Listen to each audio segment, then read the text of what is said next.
Okay, another short lesson here for us. This one is on untestable explanations. This is another fallacy that we commit. And again, it's called untestable explanation. Oftentimes when people give explanations for things, not oftentimes, but sometimes when people give explanations for things, the explanations that they give, they can't really know. This will seem silly to you, but perhaps not. But here's what I mean by that. Whenever we assert that one thing causes another, we give an explanation of that form. There has to be some way in which we could know that. I mean, how could I know that one thing causes another? Now, we've decided that the only way we can really know cause and effect is through a scientific experiment, which is the stuff that we covered in our lessons over scientific cause and effect when we studied cause and effect before. One of the mistakes people make in cause and effect reasoning is called untestable explanation, and it's because they're asserting that a causal relationship occurs or is present where there's no way for them or anyone else to know that. That causal relationship can't be tested, it can't be proven, it can't be known. And so that assertion is a bit vacuous. Okay? Some explanations are, in this way, either vague or circular or not testable, even in principle. The explanations are said to commit the fallacy of untestable explanation. So let me give you an example. He has art issues because of heart, not art. My goodness, my reading is so bad. He has heart issues because of sins done in a previous life. Now, ask yourself this question. Somebody asserts that to you. How could you know that? How would you know that that's true? You're saying that my sins in a previous life have caused heart issues, but how would you know?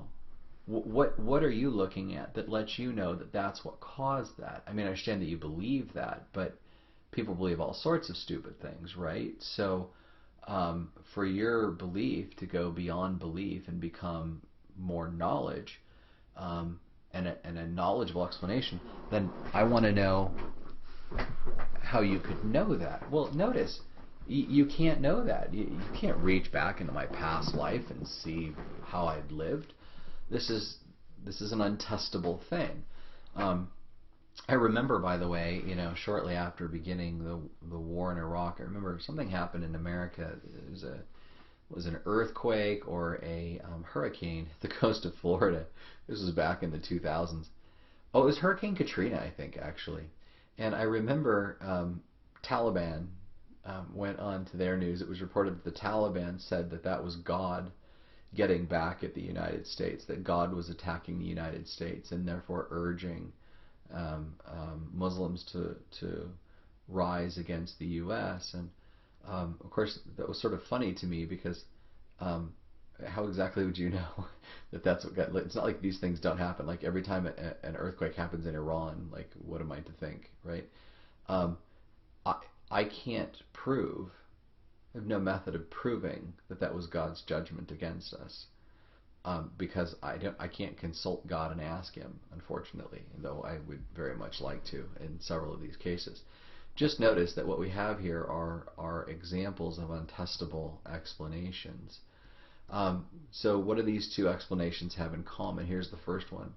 The attack on the Twin Towers was God's way of telling us we are all sinners, and what brought Todd and Brenda together was fate. Okay, these two arguments have that same thing in common. There's no way that I can know or that I can test or be any degree of certain that they're true because the hypothesis is untestable. I can't get a measure of, fate, or I can't look at fate to see if that's what brought Todd and Brenda together. Okay. So the thing that they have in common is that neither one of these can be tested. Now, when you have an untestable explanation, let me give you another example here, and then I'll make a point. Some of our let me just make the point now. Sorry, I don't want to delay on that. Some of the assertions can't be tested because they're vague. Okay? Look at this example here. Men are biologically weaker than women, and that's why they don't live as long. This isn't quote-unquote expert quoted in the Weekly World News, which it turns out is not a very good news source, largely I think because of inaccuracies.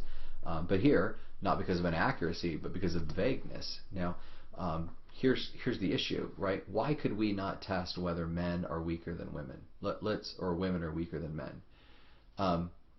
Let's think about this for a second. How would you test whether men are biologically stronger or weaker than women? You can have them lift weights. Is that what we mean by weaker? Do you mean physically weaker, or do you mean in terms of health, like we have weaker health, which is not necessarily muscle mass, right? Health is something different. Do we have weaker will to live? What is it about men that is supposed to make them weaker? Now here they have biologically weaker, but even that's vague. Biologically weaker in what ways? I'm pretty sure that men can lift more weight on average than women. Are they better endurance athletes? I don't know. Are men or women better endurance athletes? I have no clue. Are men or women more prone to disease or sickness? I honestly, I don't know the answer to that. But because that phrase, biologically weaker, is vague and open to so many different interpretations, this is an untestable explanation. We can't really do a whole lot with this. Okay, so there's our final point under this topic. So that's it for this lesson. There you go.